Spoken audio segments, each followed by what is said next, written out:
My shirt's off. I'm like, let's throw hands, bitch. Mono Imono.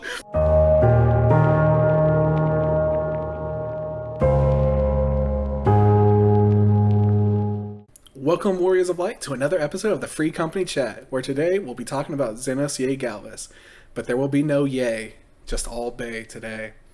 Hey, I'm a lifelong Final Fantasy fan and Amaro Mount owner, Ryan, and I'm here with a fellow lifelong fan, the monk man who's never been to Spain, Kevin. Hi? And the Free Company leader, the warrior who couldn't be sweeter, Chris. Oh, thanks. So let's just jump into everybody. this. So what are we thinking about Zenos? Thoughts? Dude, fucking strong. He's super strong. I actually enjoy Zenos quite a bit as a villain. Yeah, well, I mean, we're basically his bitch. What the fuck are you talking about? The side piece. I beat that motherfucker. Twice. Man, just gotta throw hands against him. I mean, realistically, he's the only entity right now that could feasibly beat us. That was an expansion ago. He's only gotten Very true. stronger. Yeah, he So has have only we. gotten stronger. So have we. That's true. But he also got Very stronger. true. And he's like Yeah. Frieza, where all it takes is him to train for like 10 seconds, and it equals Off about screen. like 2 years. Yeah, off screen. And then we get like it equals to like 2 years of our experience. Bro, that's not fair. He had time ahead of time to level up Reaper. You just got a head start. You got an early access code. Square Enix personally handed him an Endwalker pass. He's beta testing the game. So that means if there's any issues in Endwalker, we can just blame on Zenos. Yeah, I mean, I was gonna do that anyways. I blamed it. Well, no. My target is Fan Daniel, but Yeah, Fandaniel's a little bitch. Yeah. Fuck Okay. that This guy. is not his episode. Anyway, this is okay. nothing else. We're talking still about in game right now. We were just like, hey, we Alright, don't want to alright. start in Endwalker. We gotta start from the beginning, and then just no, we're still talking about Yeah, it. no. So I recently watched a few like of the opening cutscenes of Zenos, like his first kind of appearance, Yeah. and that dude is imposing at the start. Like Yeah. before you see his like fucking nasty ass spaghetti hair, that dude is imposing. I think And then after he takes his helmet off, you know, you're like, man, you need some conditioner. his long hair, his luscious locks, just I- blown in. I the wind. remember- Not so luscious, more like spaghetti. I remember the first time when we were going through the story, we were all like, who the fuck is this bitch? Like, we fucking destroyed dragons. Who the fuck is this guy? With his fucking golf bag. He's fucking cool. The rotating samurai rotating. sword dispenser. That's so needlessly complicated. What is that for?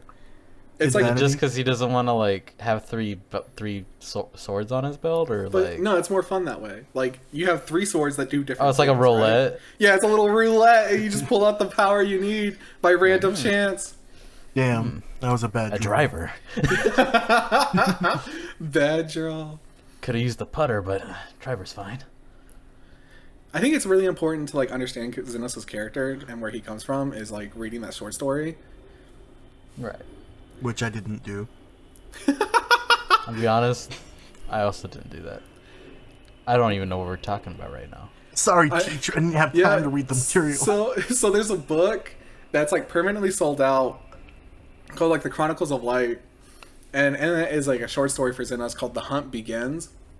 Mhm. And it kind of like goes into like when he was a child and how he kind of became the way he is. And that requires Varys being a terrible father to him and not seeing his own son for months at a time. And then Welcome to Garlean leadership. yeah, they just I mean- abandoned you. I mean, that's just a normal Garlean childhood, right? No. His was very different than a lot of normal children just because of the fact that like he's the prince and he had to be trained to be able to take over the country afterwards his father.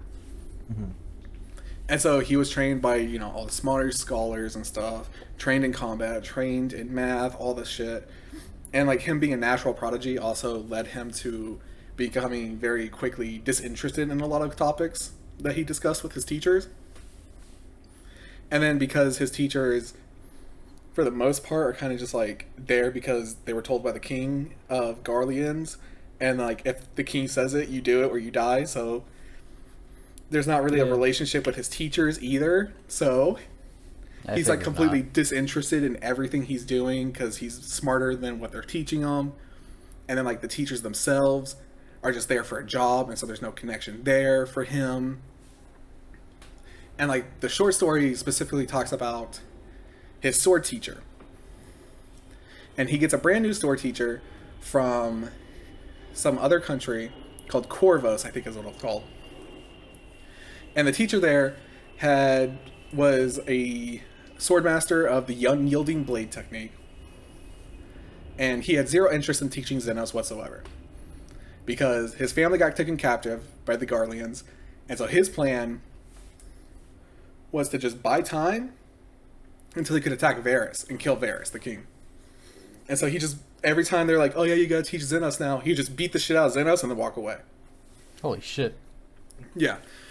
And he had zero interest in actually teaching him what any of the techniques are, or like how it's employed or anything like that. And so Zenos has never really like tasted like difficulty in his life at that point. Mm-hmm. And so he's just like, I gotta figure out what's going on. He's like, this is insane. I have to know what's going on. So he's like starts scouring the libraries and everything, like reading through books, trying to figure out just what the hell he's even facing at this point. If he even has a name in their history books or all that shit. Right. And then when he finds out about the unyielding blade technique and he figures out how it works, he then quickly figures out how he can employ it himself. So the unyielding blade technique is a technique that requires you to use your own ether as like magic into the blade. That sounds cool as shit. Yeah. And so Zenos, being a Garlean, naturally cannot do that because they can't control their ether. Right. Mm-hmm. So what he does is he embeds a crystal into his palm to use as a conduit to like just suck out the ether from his body. That's pretty freaking metal. And like they in the short story they talk about how like if this would had done any like if it was wrong or like misused at all, like it could legitimately just have killed him, as it would have just consumed his ether, leaving a husk. Mm-hmm. But Zenos figures out how to like employ it, and then he beats the sword teacher and kills him. And then they even had like a line that they kept like sharing back and forth to each other, because the teacher kept saying it to Zenos every time he knocked him down. About the fact that the dead do not learn, they sleep. Oof. And That's so, a good line. Pretty fucking metal line. Yeah, so Corvus kept saying that all the time to Zenos, and of course when he finally one-ups his teacher and then murders him, he just like again he replies to like the dying dude, just the dead do not learn, they sleep, and then just takes the crystal out of his palm and then throws it on his body. Shit. Oh my god. It's so good. And he just walks away, just like, well, that's it. And then he just moves on with his life. And then, like, because, like, that interest and, like, that difficulty that he ran into from that one moment, he has now been, like, searching for that exact feeling ever since. That is interesting, because, as I said, like, I watched through the cutscenes, and I originally thought his kind of like demeanor was because of how much he spent in like the royal family, because he always, at least in the earlier cutscenes, he talks about how the world is just an empty husk and there's nothing really anything important here, and anyone around him is simply just a waste of time and space. Right, so I thought it was more of a Garlean upbringing, and you know, his great grandfather is Emmett Selch after all, so all about that empty husk, not even worth a life kind of thing, right? Yeah, but like the only reason he thinks it's an empty husk isn't because, you know, that's how the Garleans are taught or anything like that. It's because he himself does not feel joy in confronting the same old or the easily understood. Yeah, no, that short story really clears it up, I think. Yeah, he's I always... mean, really, he just needs a friend. All right. His one true friend. And one enemy. Alas, we are that friend. Are you coming on to me? Oh, God. Dude, Zenos just gets so personal that entire exchange in Stormblood. Yeah. He's a little bit too comfortable being around us. It's because, like, it's the first time he's felt love in his life ever again. Oh my God. You're right. The joy. Yeah, it's the very first time he's ever had to confront anything that felt like that excursion with his old teacher. The joy of the hunt. Yeah, the joy of the hunt itself. It's him chasing after those feelings, those life and death situations. Something, the unknown, the unpredictability of it. All of that is what consumes him and allows him to continue with his life, is the search of that feeling. Yep, it's like the whole reason we were able to get through Stormblood is that he was like, ah, you're mildly interesting. I'm not gonna fucking kill you. I want to see where this goes. Yeah, and he even does that with Yatsuyu and Fordola in their own stories. It's their small moments of their seething hatred for their own people and their seething, like, lust for revenge that they want against those that wronged them, that he finds slightly interesting and just wants to see how it plays out.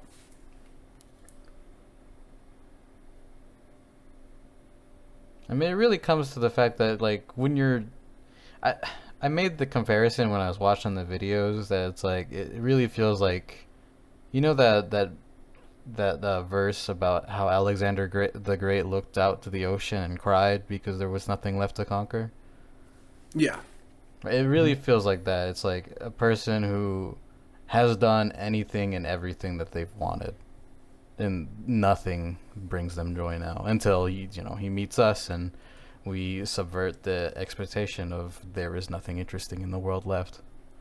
We finally give him that joy that he's been searching for so much. It's why even, like, in the confrontation in Stormblood, when you get to the ending of Stormblood, that he's literally just like, he's so ecstatic over what's happening that he goes on a huge ass monologue that he normally doesn't do to other people. He just, like, starts rambling about, like, oh, this is the moment I've waited for my whole life. He's like, you're so amazing. Like, this fight is going to be legendary. He's like, I can't fucking wait to do this. Because he's literally just, like, gushing like a schoolgirl over her crush. You're just like, oh my God. He's like, I want to do this. Let's do it. Throw hands with me. As much as... Go ahead. Go ahead. Damn it. Alright.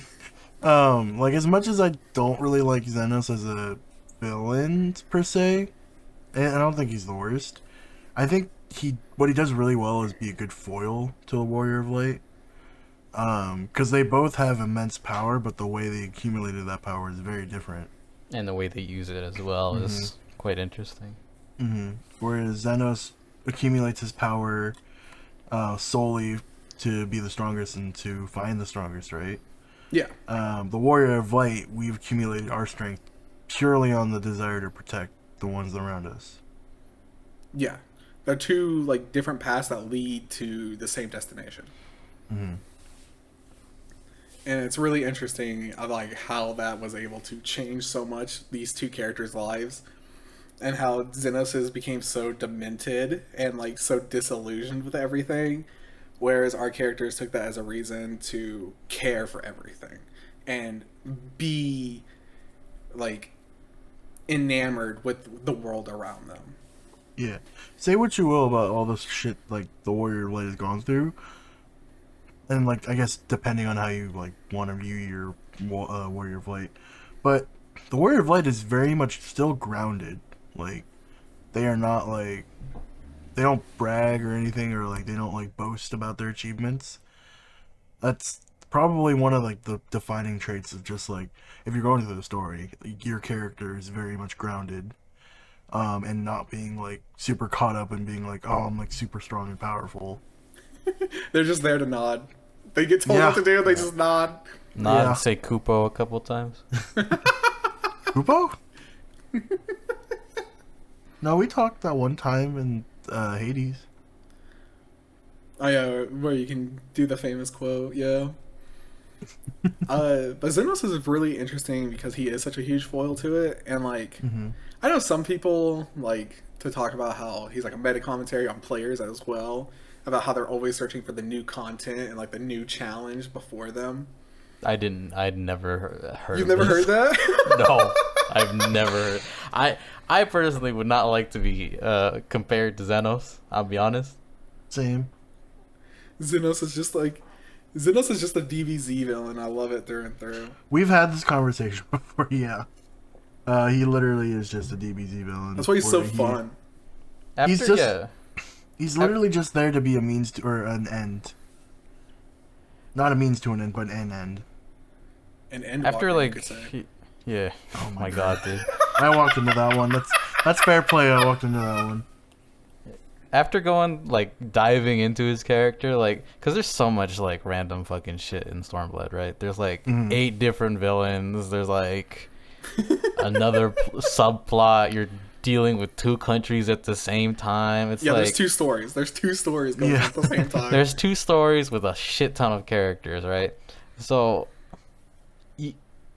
in that you can lose so much content because you're getting pulled every which way. And you know, watching something where it's like just only Zenos, like, is pretty cool because like you're like, oh shit, this guy is like straight up fucking bad. Yeah. He fucking hates shit. He like do this shit or die. And like some of his speeches are just wow. It's really just feast or famine with him. It really is. Like, he's not one of those classic villains like you kind of get from the other expansions where they're just like, I'm a villain, but I was sad one time in my past, so that should excuse this. And you're like, no, I don't think so. Zenos just doesn't give a shit. He's just like, I'm here to murder shit and get what I want out of life. Everybody else be damned. Like, he literally is Boo. I would not say Boo. I don't. No, he's just a force of destruction. I would more put him on the fucking Frieza's level, honestly. What about Cell? No, Cell's arrogance is his own. He's a braggart. You have to be like, Zenos is very self-centered and selfish, but he's not the narcissist that like Cell is in fucking Dragon Ball. That's true. He also doesn't have the voice to match. God, his voice is so good. Whether you listen to it in English or Japanese. But like, talking about this, I think like a good comparison between Cell, Frieza, and Boo with Zenos is the fact that just like those villains, that Zenos captivates the scene he's in. Whether what scene you're watching or something, he dictates the scene itself. Yeah, I can agree with that. So like whenever he's involved with a situation or if he's speaking, you have to pay attention. Like, he is such a unpredictable but also a deadly force that you have to pay attention to what he's doing. Yeah. Honestly, after that first cutscene where he beat our ass, I was like, man, every time he showed up on the cutscene, I was like, you fucking asshole, I'm coming for you. I'm coming. You beat down Ishtola. Get ready for the beatdown of the century. And we sure did have that. And like, I feel like I should have listened to the Japanese so I can get a feel for both versions of the game. But the English voice actor for Zenos is amazing. He does a great job of being the character, definitely. I agree. Yeah, his inflections, his like, especially when he gets like into the bloodthirstiness of Zenos' character, how like breathy his voice gets as he's excited is so good. Right. The voice acting is superb for the character. And it's one of my favorite things about him. It's just straight up the like, I'm trying to think of the word. Fuck. The presentation. The presentation of the character is phenomenal for Zenos. He has some of the best scenes in the game, in my opinion. I mean, that's why he's coming back, right? Yeah. Hell yeah. He literally came back from death, and is now also the main antagonist again. Because really, I mean, really, if you think about it, Shadowbringers was a pause to the overarching story that was going on. And he still even showed up. Yeah. He's still around. You talk about him coming back from death, it reminds, like, I was thinking about this earlier. I thought it would have been so funny if our Warrior of Light went with like Astinian and fucking Gaius into that chamber to confront the Elidibus imposter. Yeah. And just that you walk in, and then Zenos and you are like, you know, Elidibus and Zenos' body and you are fighting, and then Zenos' in the random body shows up, and he's just like, wait a minute, are you cheating on me? You're cheating on me with me? A cheap imitation couple. How could you do this, my friend? To be fair, he fucking scared Elidibus out of his own body, so... Yeah, Elidibus literally, like, he, like, peaced out. He was like, oh, it's you. Threw up the peace sign and vanished. Take it back, take it back. He was like, alright, I was just keeping it warm for you, buddy. Just adios, see you later. Zenos in the rando's body just giving his own body like a noogie. Like, get out of there, get out of there. Get gone. Get. But it's like, and also in that scene, it's really telling of a Zenos' character when he just immediately after getting his own body, he just murders his own father. Right. Yeah. And like, it shows the disconnect of the father and son relationship where Varys himself is like, you're doing this just so you can take over as king. You don't know how to run Garlemald and you're gonna fail. And he's like, I don't give a shit about any of that. Like, That's not my main motivation, father. Yeah. He never cared about running Garlemald. He didn't give a shit about any of the heritage shit or anything. That didn't interest him. And it just like showed how little Varys knew of his own son. Mm-hmm. I mean, that tends to feel like that runs in the family, doesn't it? Oh yeah, it does. Yeah, starting from the first, the grandpa into Varys. Great grandpa. Nail. What was it? Nail Vandernus? Nail Van Dornis is a commander in the army. They're not. Yeah. Wait, no, not Nail. Are you talking about Solus, who is Solus. in itself? Yeah. Well, I don't remember exactly, but isn't it like it's him, and then he had a son, and then his son had a son, and then his son died, and he was like, I don't fucking care anything about anything anymore. Right? I thought he was a great grandfather. I think he is a great grandfather. Yeah, because he was there at the start of the Garlemald Empire, so that had been a while ago. Because I remember reading one of those short stories where it's like, oh man, can't believe my son is dead, and I'm left with this fucking piece of shit. Like, and that's probably why Zenos' dad, I always forget his name. Varys. It's probably why Varys loves talking about himself so much. Yeah. Because of that neglect. Daddy issues. Yeah, they never moved past it. They just held that L the whole life. Why do you hate me? I don't even acknowledge you. Who are you? Who let you in? What is there to hate but nothing? I wish my son were here. Oh, you're still here?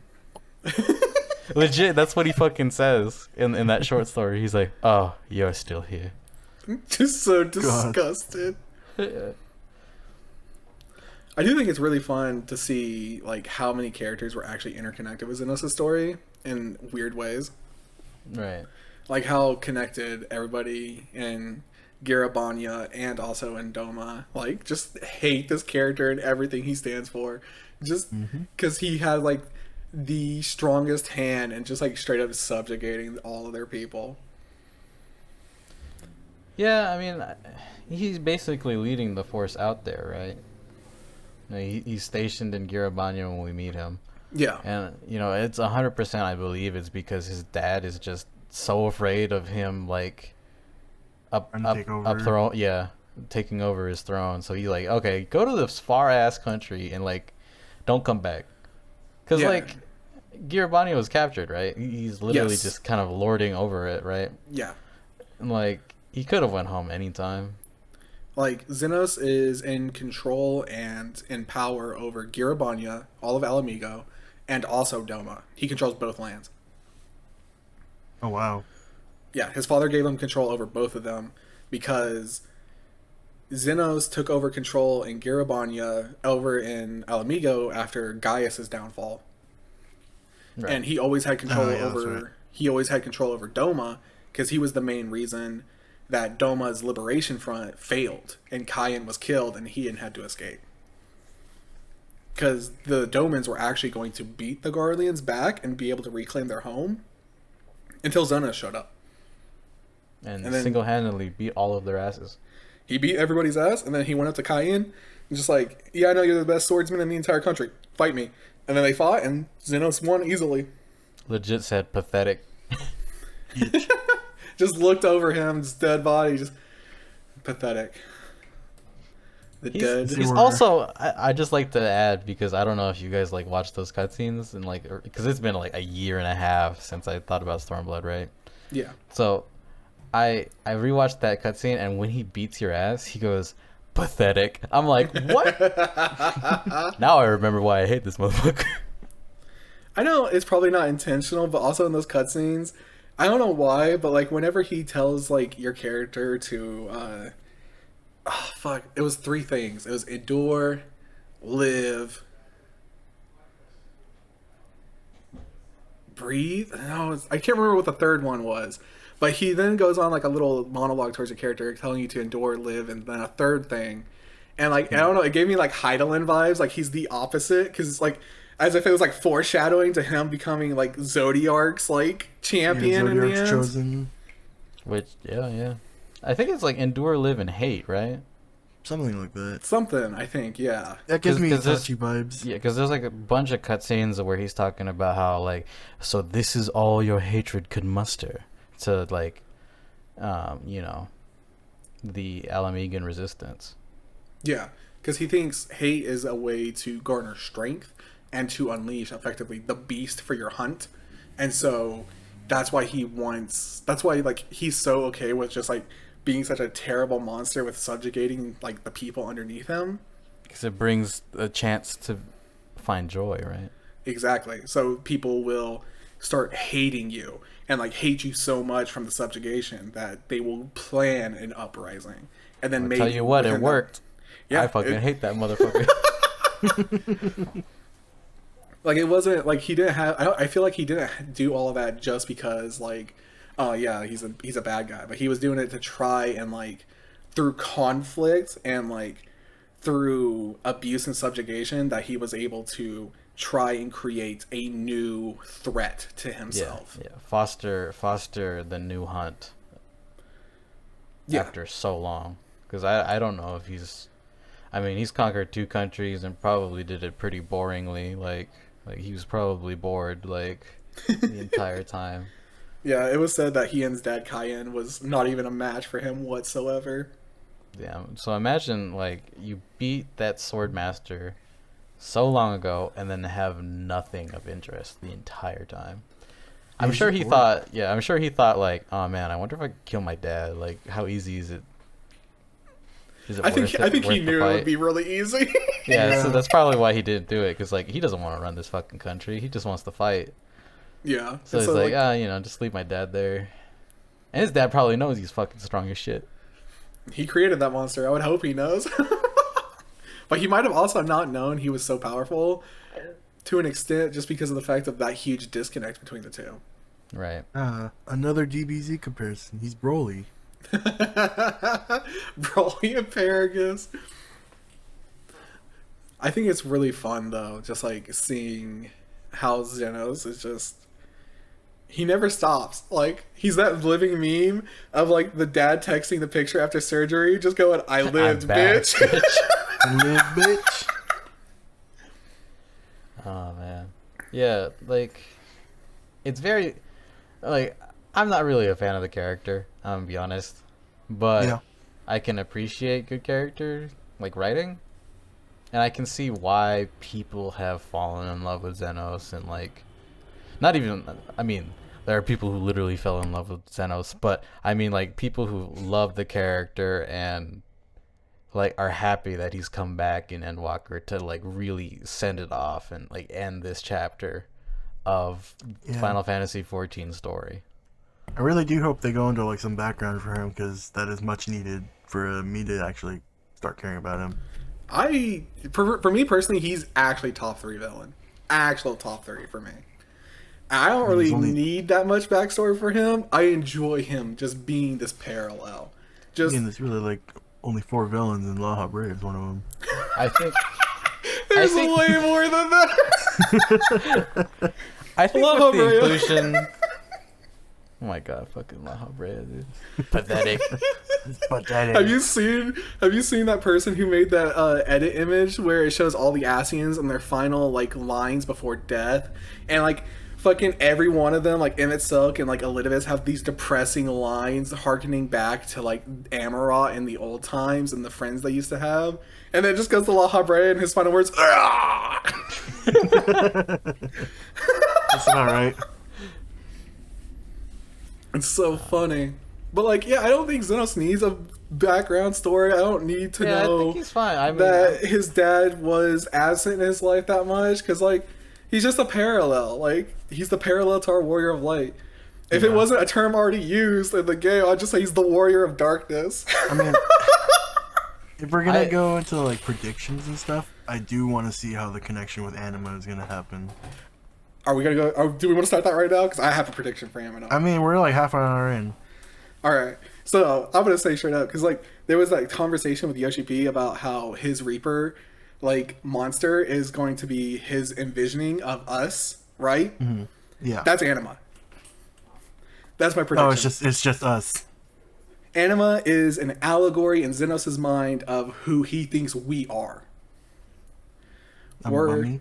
We are a destructive monster, a beast that is writhing within chains, and he probably believes those chains itself are our friends in Eorzea. and he's going to liberate us and free the beast. He wants to break our chains, so to speak, until, yeah, like Chris said, just let the beast free. Would you say he wants to break our limits? Just live it right. But that's my prediction for it. I also think that he's probably going to kill Fandaniel halfway through the story. I hope he. I don't think does. Van Daniel's making it to the end. I don't I'm think gonna be so either. honest. I'm gonna be honest. With the inclusion of Fandaniel, it makes Zenos like 100 times better. Like, I think Fandaniel just because like originally I was like, oh man, Zenos, your motivation's kind of like, that's it. Like, this is why you're doing all this shit. What the fuck? Then you have Van Daniel. But then in the other Fandaniel was corner. like, legit, I'm quirky. I just want the entire universe to not exist. I'm like a quarter Asian. Like, And you straight up ask him like, why? Why do you want this? And he's like, because I want to. Like, fuck, dude. Yeah, I think You're Fandaniel's going to the try and do worst. some underhanded shit in Endwalker, and Zenos will kill him. 100%. I believe he's gonna interrupt their fight, and Zenos will just fucking get pissed as shit. yeah, he's just gonna fucking strangle the fuck out of him. He's gonna shred him to pieces. Yeah, That's what I think. I think that's definitely possible, and I really think they just like spoiled like the whole final boss for Endwalker, and we're like, here's Anima. And 100%, I believe like Fandaniel is probably planning on it, on Zenos fucking murdering him. Yeah, So he becomes Anima. I think it's gonna be like, this is I think kind of a long shot, but it kind of makes sense in my mind where it's like, so you know how like the Amano art it has Heidelin and Zodiac, right? It's on the cover Yeah. of like the collector's edition, right? So clearly we've kind of like filled up that role of Azem, right? In becoming Heidelin's core, right? yeah, I feel like in an effort to kind of, because they're like all powerful beings, right? Heidelin and Zodiac are all powerful, essentially. Yeah. I think, and the kind of requirement that we've learned through Shadowbringers is great sacrifice in order to enact their like will, right? That's Yeah. what the Asians or the people of Amarat had to do. So my guess is, as the last Asian, Fandaniel is gonna, use Zenos as a conduit for Zodiac, and he's going to activate like the kind of connection with him by sacrificing himself, because it will definitely bring the end of the world if Zodiac is, active. are you That's my saying? thinking. Is your theory that Zodiac comes back because of Fandaniel, And then we're gonna have a Zenos and Warrior of Light team up, where you team up with the villain to fight the bigger bad. Fuck no. What's gonna happen is that Zenos is just gonna be some sort of like weird ass pawn, right? Of like him becoming Zodiark, and we will in turn become Heidelin in order to stop this, and then, you know, the biggest battle ever seen. It's gonna be it's gonna be Seiryu all over again, but with like way bigger fucking monsters. God, I can't wait to do the extreme version of it. The Shinryu fight, man. I do want to talk about that because oh my god, that shit's the coolest. It's, in my opinion, the best final boss of like a base expansion in the game. It's pretty awesome, and the soundtrack is fucking phenomenal. The soundtrack's phenomenal. He fuses himself with Shinryu, and then you guys duke it out in the skies, right? Like, he takes you to fucking the sky itself to duke it out, and like, there's nothing cooler than like you fighting in the heavens effectively, and then like once you get to phase 2, Shinryu's just like, let's take this outside. And he just fucking takes you to the fucking like outer worlds. Oh, it's so cool. I need to do that fight again. It's such a good fight. The mechanics are great. The song's great. The cutscene leading up into it and after is super great. Fucking, oh, it's not perfect. I have no complaints. Yeah, I cannot imagine trying to do that fight. Like, that's the fight that, like, that's the extreme that you have to go through for like the first time. Like, that's our Hades. Like, that would suck. Yeah, that fight's kind of hard still, unsynced. Yeah, like, it can be kind of hard sometimes. And my god, because he has so many mechanics, especially with the different elements and stuff. Like, he's so fun. Like, he's such a fun fight. Like, fucking Praetorium, Hades, and Knights of the Round can eat their hearts out. Shinryu is the coolest final boss in the base expansion. Even if I do love the glass shattering from Thorgrim's I love Thorgrim's soundtrack. What, you're telling me La Brea was the best final boss? Oh my god, dude.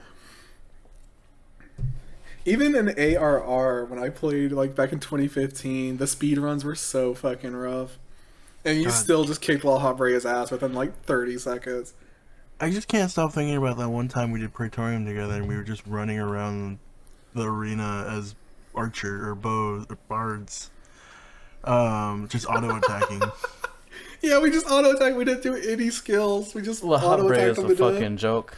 Can you believe he's getting his own fucking raid series? Yeah, right. They're trying to redeem him.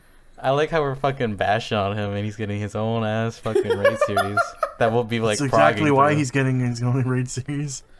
Man, because people don't respect him enough.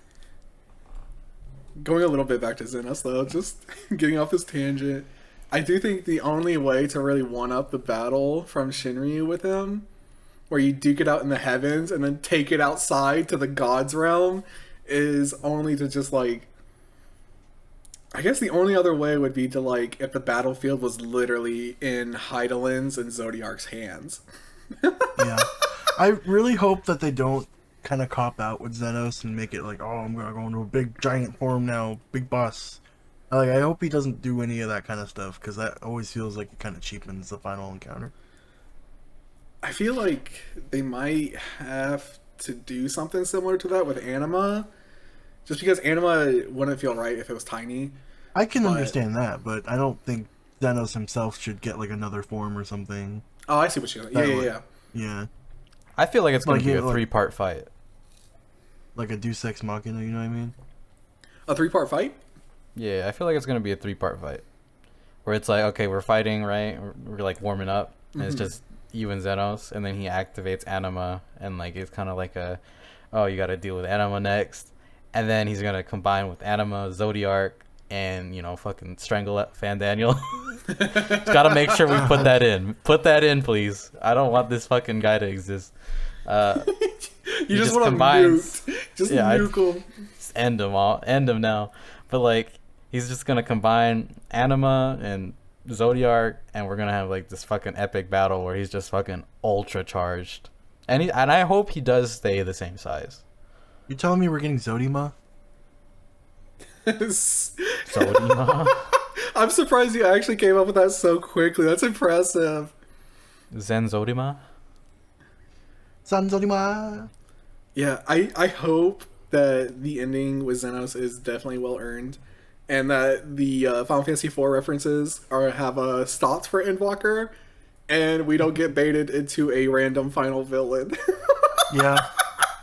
I hope we die in Endwalker. Just a little delete, bit. delete your character. You know, I actually wouldn't put it past him. Well, not the deleting the character part. Oh, I was about to say, I don't think they do that. I wouldn't put them past them us dying, and then because like the whole fucking reason last expansion It'd be was, only for like 2 minutes because we wouldn't be able to go to the next quest marker. I know what I'm talking, but like, you know how like the whole last expansion was about us not dying, and like preventing This whole expansion is just us dying. well no, it's us dying, and then it's like, oh shit, well we tried to stop it, but it looks like it's here anyway, and it's like, oh wait, maybe not. It's probably gonna do that kind of shit. And then they rip our soul from the live stream. I think that'd be really cool if they did that, because then like our character could re-meet Minfilia again and just be like, well, this is it, huh? Like, this is where we go. And then they just yank you back out. It's like, no, it's not happening today. Or you are Hydaelyn's chosen. You know what'd be kind of cool is if they repeated the opening cutscene with like you in your starter gear and everything. And then, when they show the preview of the class of what you could become, Oh, yeah. it shows you as your current self. That'd be really cool. That'd be kind of cool. I don't know how they Interesting implement. callback. I don't understand how they would implement it, but they probably wouldn't be able to. But that'd be kind of cool. I feel like that's possible though, because it is, the final chapter of this story. Mm-hmm. So calling back to all of our adventures I think is necessary. Yeah, I mean, that's Like, how final? it's. How final do you think it's gonna be, though?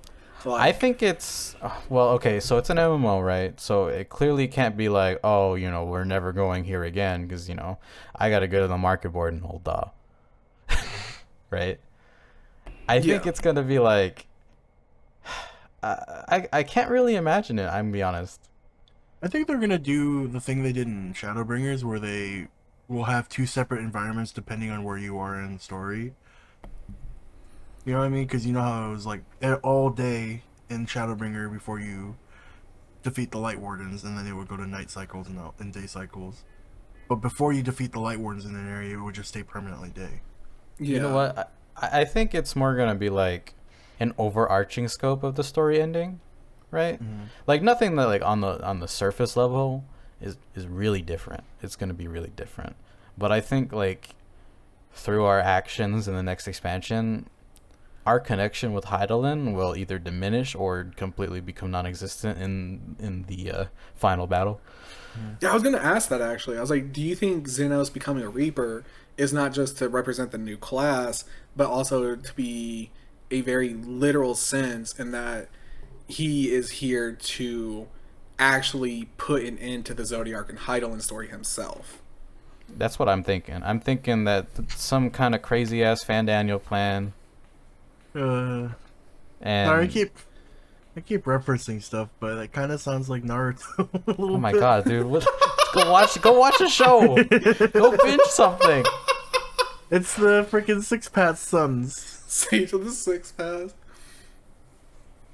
But no, like I think it's gonna be some top level shit. Not really like, oh, we can't go to the Waking Sands, we can't go to Old Da. I think it's gonna be like, oh, our connection with Hydaelyn is over. Yeah, we're gonna be like cut off. Like Yeah, I permanently. think Hydaelyn, Zodiac, they're gonna cease to exist, and that's how the story is gonna end. That kind of thing. Mm-hmm. And I think Like, probably it's really safe to say, in my opinion, I think it's really likely that the reason that Hydaelyn and Zodiac will either die or are disconnected from us permanently will play because of exactly Zenos being a Reaper. Yeah, I think so. I think I think it's gonna be good. I'm ready. I'm Like ready I too. can't. This month cannot end fast enough. Yeah, I think I Zenos. think all of us. Okay. I know some people don't like him and stuff, and it's easy to see why some people dislike him. But I think much to their dismay, Zenos is, I guess for a lack of a better word, a showstopper. And a metaphorical, and I guess if our predictions are true, a literal sense for the story. Yeah. I'm excited. Like, at first I was like, oh man, this bitch is back. But, like, you know what? I'm glad he's back. I want to kick his ass. Yeah, I will say that my feelings towards Zenos have softened somewhat as I've gone, like, as time has gone on. But yeah, Dude, definitely yeah. feels like just a meat stick you're gonna beat against. No, I love it because like I felt the same when I first met him in Alamigo at your confrontation with him. I was just like, yeah, okay, whatever. I could do it too if I wanted to. And I was It's like, who cares? we're God Slayers. Yeah, I was just like, you're not that cool. And I'm like, I just had a bad breakfast. yeah, pretty much. I was like, no, you didn't beat me. I got food poisoning, bro. It's the air here. but It's then- different than what I'm used So to. so dry out here. Yeah, I'm sitting there Can making eat some water. excuses left and right why I lose. This freaking Laguna from FFA. He's taking the knee. Yeah. But then, like, the moment I immediately got on the Zenos hype train and, like, the love for this character was immediately when you have the final confrontation in Alamigo into the menagerie.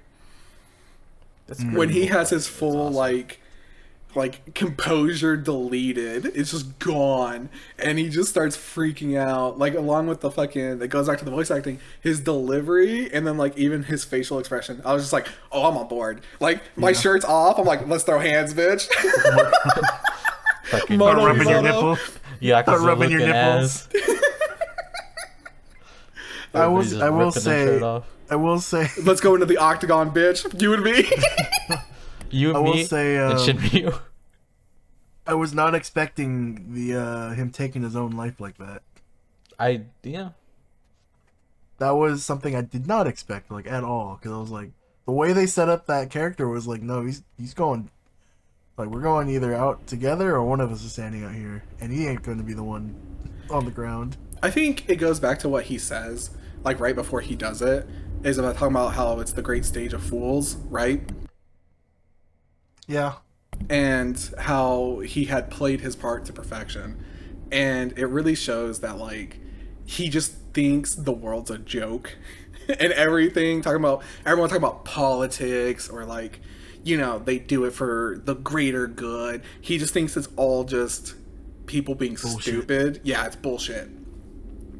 And for him, after that moment where he fought us with Shinryu and everything, and he literally is unable to continue the fight, I think he realized there that there's nothing left. Yeah. He's He just legit like, I'm satisfied. See ya. he's like, all right, I got mine, I'm out. Leaves a 5-star on Yelp. I walked into this B&B, the owner decked me in the face, broke my nose, 5-star 5 review. out of 5. We'll fight again. I'm coming back next year, bitch. Get those hands ready. God.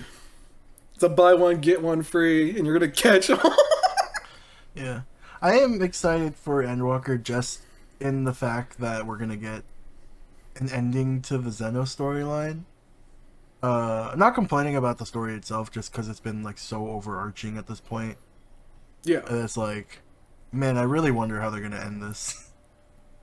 Cause it's like you can't like cop your way out of this, you know? No.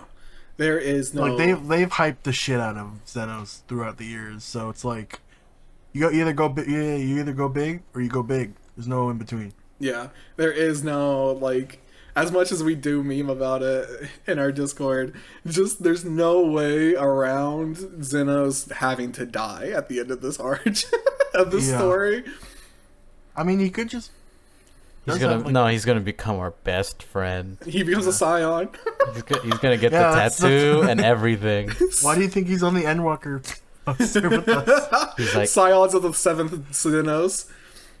you know what, Warrior of Light? Actually, you got this strong from protecting people, and you got to fight strong people too. Sign me up. Fuck yeah. It just becomes a Kakashi and Might Guy relationship at that point. Well, like, yeah, we're still rivals, but it's like in harmless ways now. He Like, just tries to race you. He races you to the 8th, right?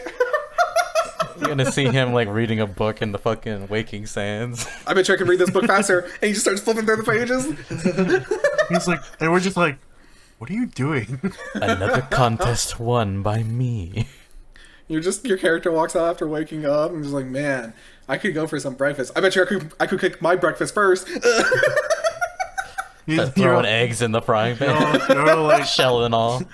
you're all like sharing a tent, and you're like, back and fall asleep faster than you. What took you long? Warrior Light. I've been here for 3 days. Why haven't you done anything? I was waiting for you. I was waiting for you. God, Zenos is just like a freaking puppy. It's Waiting not, for his it's owner not to come the, back. yeah, it's not the first comparison I would make. Not gonna lie. Not in that way. Just, he's sitting there. You could be like the other Scions. He's just sitting there waiting for you, even when you're not like resubscribed. And then you come back and you're just like, what are you've been waiting here the whole time? Yeah. You're like logged out in like a random ass spot on the map, and like somewhere like in like Ishgard or somewhere. You log back in the field, and Zenos is just standing right in front of you. Like, I'm glad you're back. I didn't think you'd come back. What do you normally do when I log out? Wait for you to return? Sit in this chair. It's like we're in the middle of a lava pit. We're waiting here for 3 days. I can stand in this lava longer than you can.